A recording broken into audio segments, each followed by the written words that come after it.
Hello दोस्तों, कैसे हो आप लोग। जय हिंद, जय भारत।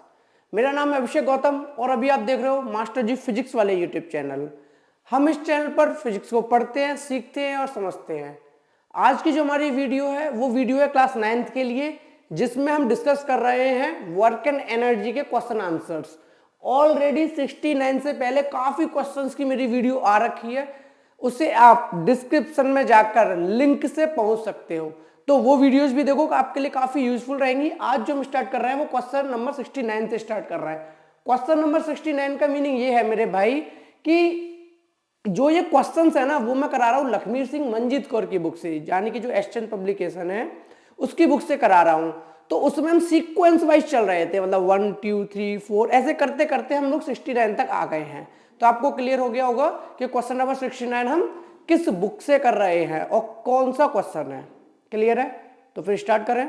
ठीक है, हमसे पूछा गया है what is the common name of 1 kWh of electrical energy, यानी इलेक्ट्रिकल एनर्जी जो 1 kWh गिवन है उसका क्या कॉमन नेम होता है।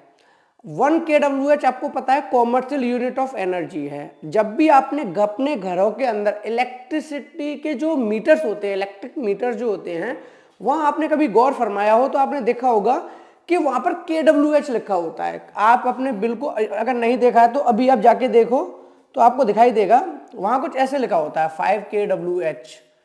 ठीक है, तो kWh क्या बताता है? आपको बताता है कि कितनी आपने एनर्जी कंज्यूम की। ऐसा आपने अपने मीटर में देखा होगा, नहीं देखा होगा तो अभी जाके देख लो। या मान लो लिखा होता है कि 525 या जो भी वॉट एवर kWh। तो ये kWh जो होता है वो होता क्या है? तो आपने देखा होगा कभी हमारे घर में kWh वर्ड तो यूज होता नहीं है कि यार 50 किलोवाट आवर एनर्जी यूज हुई है, मतलब हम इतने बड़े हो गए हमारे घर में कभी वर्ड यूज नहीं हुआ। लेकिन हमारे घर में एक वर्ड जरूर यूज होता था कि इस महीने 70 यूनिट बनी है। क्या वर्ड यूज होता था हमारे घरों में कि इस महीने 70 यूनिट बनी है, 70 यूनिट बनी है। या मान लो कि भाई 200 यूनिट फ्री है, जो कि दिल्ली में चल रहा है।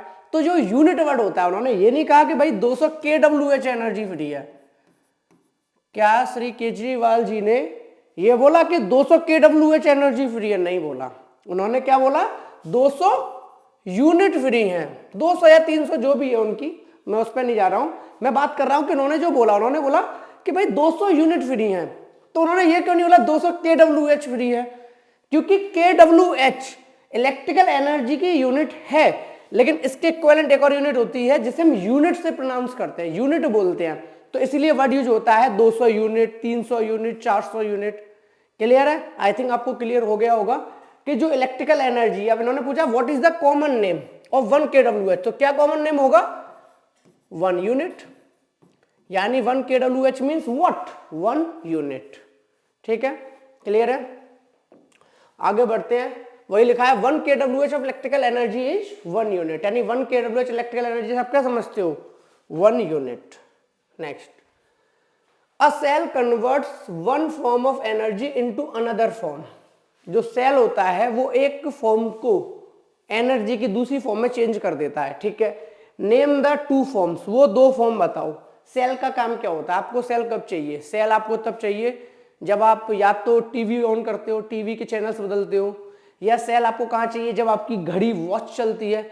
तो जो वही बोल रहा है कि सेल कन्वर्ट करता है 1 फॉर्म ऑफ एनर्जी को 2nd फॉर्म में, तो किस में चेंज करता है? तो आपका जवाब है chemical energy into electrical energy. यानी जो सेल होता है वो अपने अंदर की केमिकल एनर्जी को किस में कन्वर्ट कर देता है? इलेक्ट्रिकल एनर्जी में कन्वर्ट कर देता है, जिसकी हेल्प से आप टीवी ऑपरेट कर पाते हो या एसी ऑपरेट कर पाते हो, या जो भी इलेक्ट्रिकल अप्लायंसेस हैं उनको ऑपरेट कर पाते हो। ठीक है, तो क्या कर रहा है cell? Chemical energy to electrical energy. Clear है मेरे भाई? आगे बढ़ते हैं।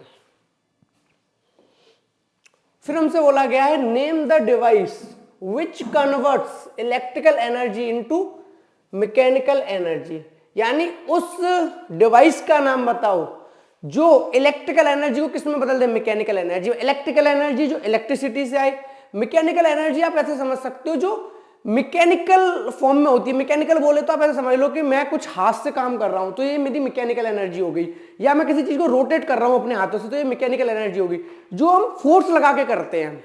ठीक है, जो हम मैकेनिकली खुद से फोर्स लगा करते हैं, एक तरीके से वो अपन की मैकेनिकल एनर्जी हो गई।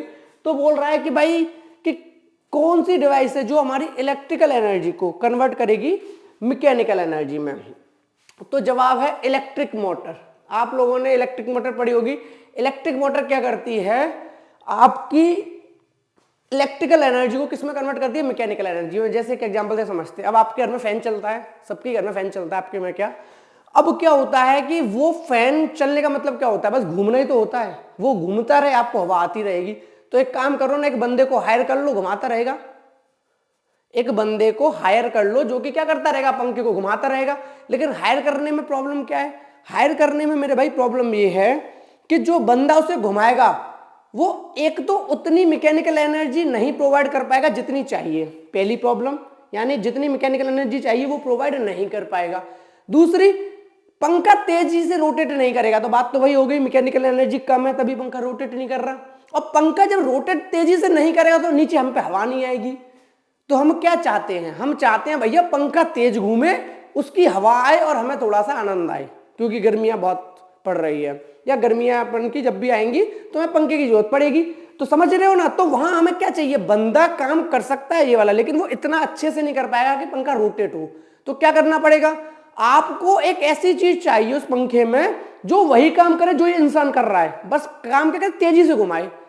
तो उस इंसान की जगह क्या आ गई, इलेक्ट्रिक मोटर। फैन में क्या लगा दी मेरे भाई, इलेक्ट्रिक मोटर लगा दी। अब इलेक्ट्रिक मोटर क्या करेगी, पंखे को घुमाएगी। काम वही कर रही है, उसका कोई काम नहीं है, बस पंखे को घुमाना है। तो जब पंखे को घुमाना है, मैकेनिकल एनर्जी देनी हो, कौन दे रहा है, इलेक्ट्रिक मोटर। तो उन्होंने वही पूछा कि भैया कौन सी डिवाइस है जो कन्वर्ट करेगी इलेक्ट्रिकल। अब लाइट नहीं आए तो पंखा चला लोगे क्या, आपके घर में लाइट नहीं है, इलेक्ट्रिसिटी नहीं है, पंखा चला लोगे, नहीं चला पाओगे। मीन्स जब तक इलेक्ट्रिकल एनर्जी नहीं है तब तक मैकेनिकल एनर्जी में कन्वर्ट नहीं हुआ। और जब तक लाइट नहीं होती, मैं उनकी बात नहीं कर रहा हूँ जिनके घर पे इन्वर्टर लगे हुए हैं या जिनके यहाँ लाइट ही नहीं जाती, नोएडा वगैरह में तो लाइट ही नहीं जाती सोसाइटीज में।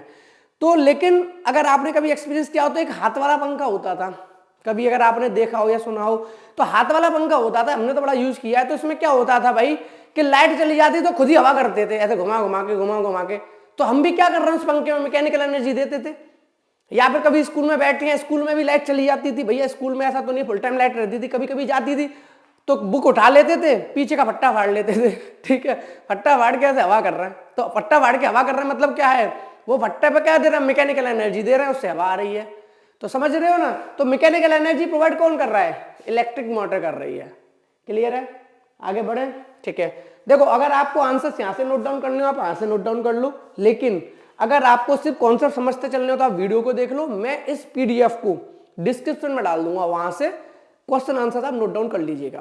क्लियर है, ठीक है भाई, आगे बढ़ते हैं। Next question, name the device और मशीन विच कन्वर्ट। यानी हमें कुछ डिवाइस को डिस्कस करना है या मशीन्स को डिस्कस करना है जो कि कन्वर्ट करती हैं। क्या कन्वर्ट करती हैं, कुछ ऑप्शन दिए हुए ABCD की फॉर्म में, जो कि हमें 1 बाय 1 बताने हैं कि भाई किस तरीके से डिवाइस कन्वर्ट करती हैं। Mechanical energy into electrical energy, यानी हमें मैकेनिकल एनर्जी को कन्वर्ट करना है इलेक्ट्रिकल एनर्जी में। यानी हम खुद से कुछ मैकेनिकल एनर्जी करें और वो कन्वर्ट हो जाए इलेक्ट्रिकल एनर्जी, यानी इलेक्ट्रिसिटी आ जाए। तो ऐसा क्या होता है, आपने देखा होगा पहले ब्याह शादी होते थे, तो ब्याह शादियों में क्या करते थे भाई, लाइट तो जानी है, तो एक जनरेटर मंगा के रख लेते थे पहले से ही। तो जैसे ही लाइट जाती थी क्या चल जाता था, जनरेटर चल जाता था। तो वो जनरेटर का काम क्या होता था, जनरेटर को ऐसे हाथ से घुमाते थे, यानी मैकेनिकल एनर्जी थी, और एक बार चला के छोड़ दिया फिर वो देता था लाइट, यानी इलेक्ट्रिकल एनर्जी मिलती थी। तो कौन है जो मैकेनिकल एनर्जी कन्वर्ट करेगा, जनरेटर। कौन करेगा, जनरेटर। जनरेटर का एक और नाम होता है डायनामो। डायनामो लेकिन हम डेली लाइफ में नहीं बोलते हैं, लेकिन डायनामो भी बोला जाता है, तो कंफ्यूज मत होना। जो हम डेली लाइफ में वर्ड यूज करते हैं जनरेटर वर्ड यूज करते हैं, जनरेटर, डायनामो नहीं करते। ठीक है, आगे बढ़ते हैं। केमिकल एनर्जी से इलेक्ट्रिकल एनर्जी बदलनी है, यानी कि केमिकल एनर्जी हो उससे कन्वर्ट हो जाए इलेक्ट्रिकल एनर्जी में। अभी भी पढ़ा था, कौन, सेल। ऐसा कौन करता है, सेल करता है, केमिकल टू इलेक्ट्रिकल। यानी electrical energy into heat energy, electrical energy से किस में कन्वर्ट हो जाए, हीट एनर्जी में कन्वर्ट हो जाए। तो इलेक्ट्रिकल एनर्जी हीट एनर्जी में आप लोगों ने देखा होगा आपके घरों में यूज होता है हीटर। तो जो हीटर होता है वो क्या करता है, आपकी इलेक्ट्रिकल एनर्जी को लेता है और आपको हीट एनर्जी दे देता है। आप उसे हीट एनर्जी में एज ए यूज करते हैं, या फिर आप आपकी घर में आयरन हो गई, तो आयरन में भी आपने देखा होगा आप इलेक्ट्रिसिटी यूज करते हैं, और जो आयरन होती है वो क्या करने लगती है, हीट प्रोड्यूस करने लगती है, उसकी हेल्प से आप कुछ वर्क कर सकते हो। तो electrical energy to heat energy, heater हो गया।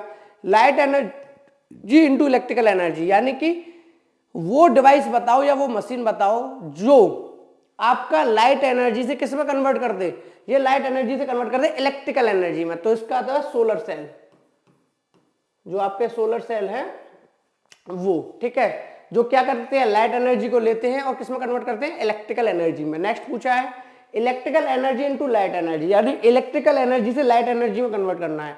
तो इलेक्ट्रिकल एनर्जी, इलेक्ट्रिक बल्ब हो गया, ट्यूबलाइट हो गई आपके घर की, बल्ब और ट्यूबलाइट।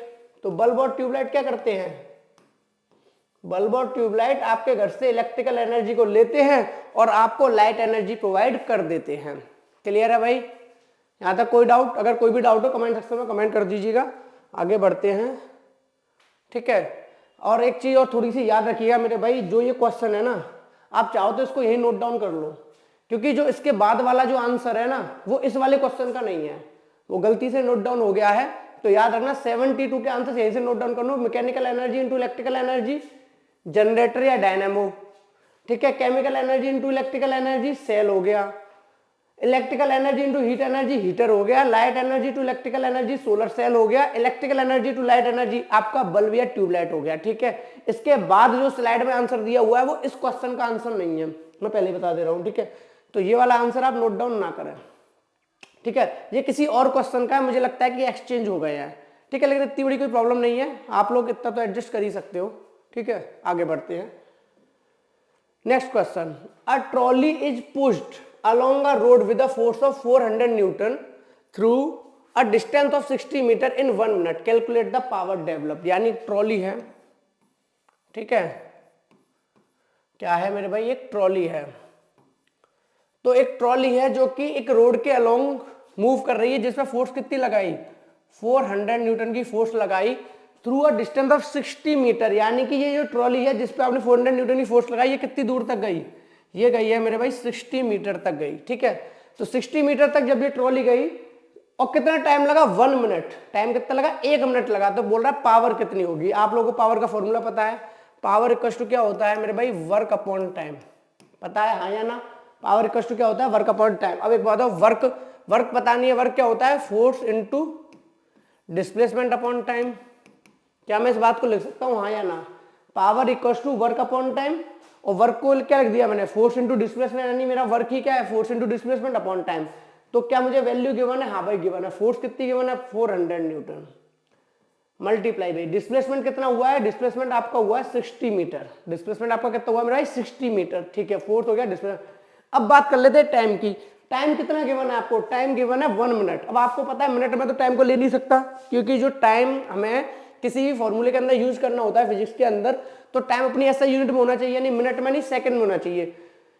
तो 1 मिनट में कितनी सेकंड होती है, 60 सेकंड। तो मैं 1 मिनट नहीं पुट करूंगा, मैं पुट करूंगा 60 सेकंड। 60 से 60 कैंसिल आउट, तो मेरी जो पावर निकल के आई वो आई 400 वॉट। पावर कितनी निकल के आई मेरे भाई, 400 वॉट। इस बात का मीनिंग क्या है, इस बात का मीनिंग ये है कि जो ये ट्रॉली है जो कि 1 मिनट में 60 मीटर तक भेजी गई है 400 न्यूटन की फोर्स से, 400 न्यूटन की फोर्स से, एक ट्रॉली को 1 मिनट तक 60 मीटर तक ले जाया गया है, उसमें जो पावर है वो कितनी है, 400 वॉट की। इज इट क्लियर, अच्छे से समझ आ गया, ठीक है भाई। नोट डाउन करना हो नोट डाउन कर लेना। आंसर ये लिखा हुआ है, कितनी पावर आएगी, 400 वॉट आएगी। क्लियर है, मैं फिर से बोल रहा हूं, अगर आपको इसकी पीडीएफ चाहिए डिस्क्रिप्शन में लिंक है, वहां से पीडीएफ लेके डायरेक्ट भी आंसर्स कर सकते हो, थोड़ा सा टाइम सेव हो जाएगा आप ही का, ठीक है। आगे बढ़ते हैं, next question, what kind of energy transformation take place at a hydroelectric power station. या जो हाइड्रो इलेक्ट्रिक पावर स्टेशन होते हैं वहां पर जो एनर्जी का ट्रांसफॉर्मेशन होता है, यानी जो एनर्जी बदलती है वो किस में बदलती है। हाइड्रो इलेक्ट्रिक पावर प्लांट में तो नाम से समझ में आ रहा है, हाइड्रो फॉर वाटर और इलेक्ट्रिक फॉर इलेक्ट्रिसिटी, यानी वाटर और इलेक्ट्रिसिटी का रिलेशन होगा। तो थोड़ा थोड़ा आपको अब आइडिया हो पा रहा है कि हाइड्रो इलेक्ट्रिक पावर प्लांट पर क्या होगा। तो हाइड्रो इलेक्ट्रिक पावर स्टेशन पर electric current is generated by using gravitational potential energy, the water falling from a certain height or dynamo generated electricity, the conversion of energy is as gravitational potential energy, kinetic energy of water, mechanical energy while rotating dynamo and electrical energy. यानी कहने का मतलब यह है कि आपके hydroelectric power station पर water को यूज किया जाता है एज अ इलेक्ट्रिसिटी प्रोड्यूस करने के लिए, यानी water hydro electric, hydro for water, electric for electricity. अब देखो ध्यान से समझना हो क्या रहा है। इन्होंने जो कहानी बोली है ग्रेविटेशनल पोटेंशियल एनर्जी क्यों बोली है, देखो एक बात है, वाटर कहीं स्टोर होगा, वाटर कहीं स्टोर होगा स्पेसिफिक पोजीशन पे, और हमने पढ़ा है जब भी किसी भी बॉडी के अंदर एक स्पेसिफिक पोजीशन हो तो उस पर क्या होती है, पोटेंशियल एनर्जी। तो वाटर के पास क्या होगी, potential energy. Gravitational potential energy क्यों बोली, क्योंकि ग्रेविटी से खींचने की कोशिश करेगी। जो वाटर को कहीं स्टोर किया होगा वो किसके अगेंस्ट किया होगा, ग्रेविटी के अगेंस्ट, ग्रेविटेशनल फोर्स के अगेंस्ट, इसीलिए बोल दिया ग्रेविटेशनल पोटेंशियल एनर्जी। क्योंकि वाटर जो फ्लो करता है वो ग्रेविटी की वजह से फ्लो करता है। वाटर जो आपका फ्लो करता है वो किसकी वजह से करता है, ग्रेविटी। और वाटर को आपने स्टोर कर दिया, यानी आपने ग्रेविटी के अगेंस्ट वर्क कर दिया। जब आपने ग्रेविटी के अगेंस्ट वर्क कर दिया, यानी कि जो वाटर स्टोर हुआ उस पर जो एनर्जी है वो पोटेंशियल एनर्जी है। चूंकि वो पोटेंशियल एनर्जी ग्रेविटेशनल फोर्स के अगेंस्ट काम करके आई है, इसलिए नाम पड़ गया ग्रेविटेशनल पोटेंशियल एनर्जी। क्लियर है, वाटर के पास ग्रेविटेशनल पोटेंशियल एनर्जी है due to its specific position. Okay, अब क्या होगा, वाटर वहां से बहेगा, फ्लो करेगा। जब कोई चीज फ्लो करेगी तो ग्रेविटेशनल पोटेंशियल एनर्जी किस में बदलेगी, काइनेटिक एनर्जी में। यानी आपका वाटर वहां से चालू हो गया तो ग्रेविटेशनल पोटेंशियल एनर्जी किस में बदल रही, चल रहा है, यानी इलेक्ट्रिकल एनर्जी में बदल गया। अब इलेक्ट्रिकल एनर्जी क्या करेगी, मैकेनिकल एनर्जी। भैया वो जो वाटर फ्लो कर रहा है, जो वाटर क्या कर रहा है, फ्लो कर रहा है, वो क्या करेगा, उस वाली किस पे पड़ेगा, डायनामो, जो जनरेटर वहां लगा रखा है। जनरेटर क्या था, मैंने बताया था, जनरेटर क्या करता है, मैकेनिकल एनर्जी को कन्वर्ट करता है इलेक्ट्रिकल एनर्जी में। अब मैकेनिकल एनर्जी का एक तरीका या तो हाथ से घुमाओ, या तो हाथ से घुमाओ। अब हाथ से नहीं घुमा सकते तो क्या करो, उस पर वाटर फॉल कराओ, वाटर की जब फोर्स लगेगी तो क्या होगा, वो रोटेट करेगा। तो वही उन्होंने बोला कि जो वाटर है वो उसे क्या कराएगा, मैकेनिकल एनर्जी प्रोवाइड करेगा। तो थी ग्रेविटेशनल पोटेंशियल एनर्जी कन्वर्ट हुई इलेक्ट्रिकल एनर्जी, फ्लो करा। जब डायनामो पे गिरा तो आई मैकेनिकल एनर्जी, और डायनामो पे पड़ने के बाद डायनामो क्या प्रोड्यूस करेगी, इलेक्ट्रिकल एनर्जी। क्लियर है, इसलिए एनर्जी ट्रांसफॉर्मेशन बोला ग्रेविटेशनल पोटेंशियल से काइनेटिक, काइनेटिक से मैकेनिकल, मैकेनिकल से इलेक्ट्रिकल, यानी फाइनल पोटेंशियल टू इलेक्ट्रिकल। बिल्कुल क्लियर है मेरे भाई, कोई डाउट? अगर डाउट मन में रह रहा है ना फिर भी कमेंट सेक्शन में कमेंट कर दूं, ठीक है। और डायनामो क्या है वो मैंने यहाँ लिख दिया है, थोड़ा सा स्पेसिफाई कर दिया क्योंकि डायनामो वर्ड कंफ्यूज कर सकता था। तो dynamo is an electric generator that create direct current using a commutator, यानी करंट प्रोड्यूस करता है डायनामो। डायनामो क्या है, जनरेटर।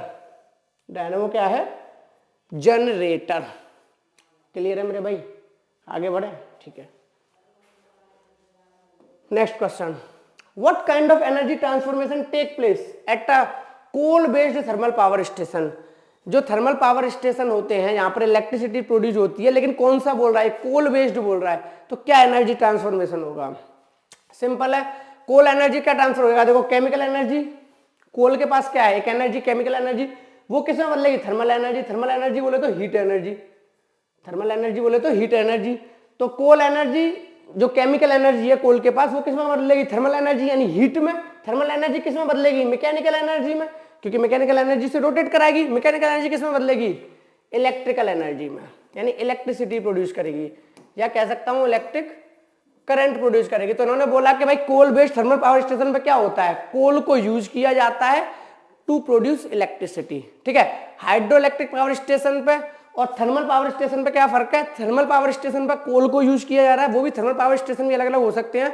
तो उन्होंने मेंशन कर दिया कि thermal power station based on coal. तो यहां पर क्या हो रहा है, इलेक्ट्रिसिटी प्रोड्यूस हो रही है बट कोल को यूज करके, हीट को यूज करके। और हाइड्रो इलेक्ट्रिक पावर स्टेशन पे क्या हो रहा था, वाटर को यूज किया जा रहा था, उसकी स्पेसिफिक पोजीशन जो उसने एनर्जी स्टोर की हुई है उसको यूज किया जा रहा था, किस पर्पस के लिए, इलेक्ट्रिसिटी प्रोड्यूस करने के लिए। क्लियर है, ठीक है, आगे बढ़ते हैं। नेक्स्ट क्वेश्चन है, अ मैन वेइंग 500 न्यूटन, एक मैन है उसका वेट कितना है 500 Newton, carried a load of 100 Newton, और उसने लोड ले रखा है वो 100 न्यूटन। अब याद रखना मेरे भाई, मैन का जो वेट दे रखा है 500 न्यूटन दे रखा है, केजी में नहीं दे रखा, यानी ये फोर्स गिवन है एक तरीके से। ये क्या गिवन है? वेट, साफ साफ है, वेट ही फोर्स होता है, तो कंफ्यूज मत होना, ठीक है, क्योंकि अगर केजी में दिया होता तो मास होता, वेट है। तो भैया वेट ऑफ मैन कितना है? मैन का जो वेट है वो है 500 न्यूटन, और जो लोड उसने कैरी किया हुआ है उसका वेट कितना है? 100 न्यूटन। अब flight of stage 4 metre height 5 second में, तो वो क्या करता है 5 सेकंड में उस वेट को, यानी खुद का वेट और जो ऑब्जेक्ट रखा है उसका वेट, उसको लेकर वो स्टेयर्स पे चढ़ता है 4 मीटर हाइट तक। कितने टाइम में? 5 सेकंड में। पूछा है पावर, तो हमें पता है पावर क्या होता है भैया? Work done upon time. अब वर्क डन क्या होता है? Force into displacement. Work done क्या होता है? Force into displacement upon time. अब वो फोर्स कहां से लेकर आए? तो एक बात बताओ, जितना उसका वेट होगा उतनी ही फोर्स लगेगी, ठीक है। तो कितना वर्क करेगा? जितना उसका वेट है। तो वेट कितना है? 500, तो उस बंदे का वेट है, और 100 न्यूटन का ऊपर से रख रखा है, कुछ उसने कैरी कर रखा है, तो टोटल फोर्स कितनी हो गई? 600 न्यूटन मल्टीप्लाई बाई डिस्प्लेसमेंट। कितना ऊपर तक स्टेयर्स में गया? भैया वो गया है आपका 4 मीटर हाई, 4 मीटर तक, तो डिस्प्लेसमेंट हो गया 4। कितना टाइम लगा? टाइम लगा उसे 5 सेकंड का। तो पावर कितनी होगी? कैलकुलेट करेंगे, पावर आ जाएगी, कैलकुलेट कर देते हैं। 480 वॉट, यानी कि मेरे भाई जो पावर आ गई उस बंदे की, पावर आ गई उस बंदे की जिसका वेट 400 न्यूटन था, जिसने कि 100 न्यूटन का वेट कैरी किया हुआ था, जो कि उस वेट को लेकर, जो कि 400 न्यूटन अपना और 100 न्यूटन उस ऑब्जेक्ट का लेकर 4 मीटर तक जा रहा था, और टाइम ले रहा था 5 सेकंड। उस पर्सन की जो पावर निकल के आई है 480 वॉट।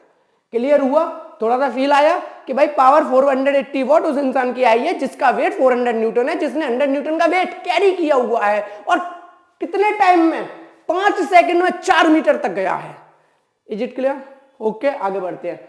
480 वॉट, ठीक है, तो आप देख सकते हो 480 वॉट आया, नोट डाउन करना, यहां से नोट डाउन कर सकते हो। आगे बढ़ते हैं, ठीक है भाई। Next, the power output of an engine is 3 kilowatt. एक इंजन है, उसकी पावर दे रखी है, ठीक है भाई, पावर दे रखी है 3 किलोवाट। अब हम सब जानते हैं कि भाई पहले तो पावर होनी चाहिए वॉट में, पर फिर भी देखते हैं, जरूरत पड़ेगी तब चेंज कर लेंगे।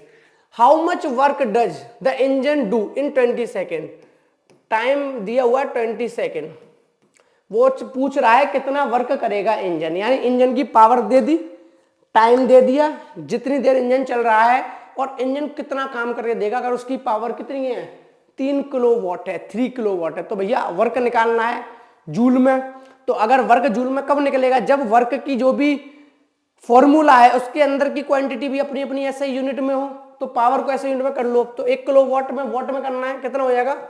3000 वॉट। तो भैया पावर हो गई वॉट में, टाइम हो गया सेकंड में, ठीक है, फॉर्मूला लगा दो। पावर इक्वल टू क्या होता है? Work done upon time. पूछा क्या है? वर्क क्रॉस मल्टीप्लाई करोगे power into time is equal to work. Power कितनी है? 3000 वॉट, कितनी है? और मेरे भाई टाइम कितना है? 20 सेकेंड। W, इनको जब मल्टीप्लाई कर देंगे तो हमें पता चल जाएगा वर्क। मल्टीप्लाई कर देते हैं, तो वर्क जो अपन का आ गया वो हमारा आ गया 60,000 जूल। कितना वर्क आ गया मेरे भाई? 60,000 जूल। अब इसको थोड़ा सा फील कर लेते हैं, यानी कहने का मतलब है जो आपका इंजन है जिसकी पावर 3 किलोवाट है, अगर आपने उसे 20 सेकंड चलाया तो जो वो इंजन है वो इतना वर्क करेगा 60,000, यानी 60,000 जूल। क्लियर है मेरे भाई? ठीक है, आगे बढ़ते हैं। इन्होंने दिया है 60 किलो जूल। किलो जूल क्यों दिया है? क्योंकि 60 मल्टीप्लाई बाई 1000 तो हो जाएगा ना जूल में, तो मैंने किस में निकाला था? 60,000 जूल। और 60,000 जूल ही क्या होता है? 60 किलो जूल। ठीक है, कंफ्यूज होने की जरूरत नहीं है। क्लियर है मेरे भाई? 60,000 जूल। ओके, क्लियर, आगे बढ़ते हैं। Next question, an electric heater uses 600 kilo joule of electrical energy, यानी कि इलेक्ट्रिकल एनर्जी जो इतनी एनर्जी को यूज कर रहा है, ठीक है भाई, यानी कि वर्क दिया हुआ है या एनर्जी कह लो 600 किलो जूल। हालांकि ये जूल में होनी चाहिए क्योंकि सारी चीज ऐसा यूनिट में होती है, तो किलो जूल तो रख नहीं सकते, जूल रखना पड़ेगा। देखते हैं, जरूरत पड़ेगी तब चेंज कर देंगे। भैया ठीक है, an electrical heater uses 600 kilo joule of electrical energy in 5 minute. Time कितना दिया हुआ है? 5 मिनट। इस बार तो टाइम को भी ऐसा यूनिट में नहीं दिया इन लोगों ने, इस बार मेरे भाई टाइम को भी ऐसा यूनिट में नहीं दिया, यानी टाइम किस में होना चाहिए था? टाइम होना चाहिए सेकंड में, ये किस में बोल रहा है? मिनट में। ठीक है, तो क्या करना है अपन उनको? मिनट टू सेकंड करना है। कैलकुलेट इट्स पावर, पावर निकालनी है। पावर कैसे निकालेंगे? पावर इक्वल टू क्या होता है? Work done upon time. Work done upon time, भैया वैल्यू पुट कर दो, क्या दिक्कत है? लेकिन बस एक ही समस्या है। समस्या क्या है कि ये अपनी अपनी ऐसा यूनिट में देने चाहिए थे, नहीं दिए, कन्वर्ट कर लो।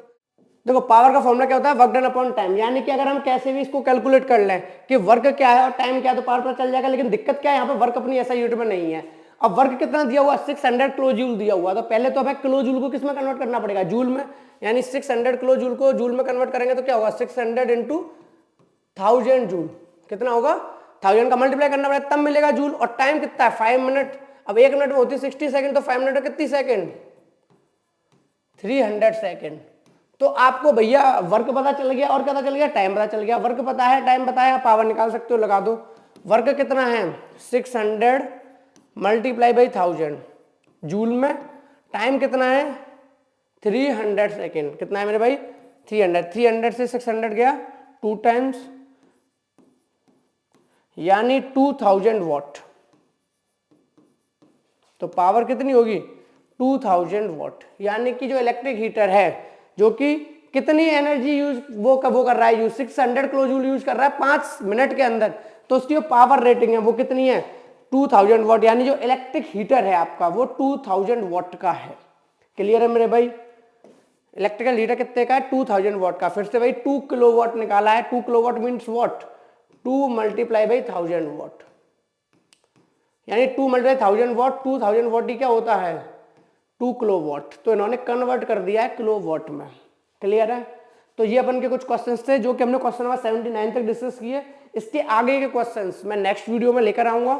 ठीक है, आप अच्छे से पढ़ाई करते रहो, इन क्वेश्चंस को डिस्कस करते रहो। अगर आपको अपने भी तरफ से कोई क्वेरीज है या कोई डाउट है तो आप वो क्वेश्चंस कमेंट सेक्शन में कमेंट कर सकते हैं। मैं उस पर जितना जल्दी पॉसिबल होगा वीडियो लाने की कोशिश करूंगा। ठीक है, मिलते हैं फिर नेक्स्ट वीडियो में कुछ नए क्वेश्चंस के साथ। Thank you so much.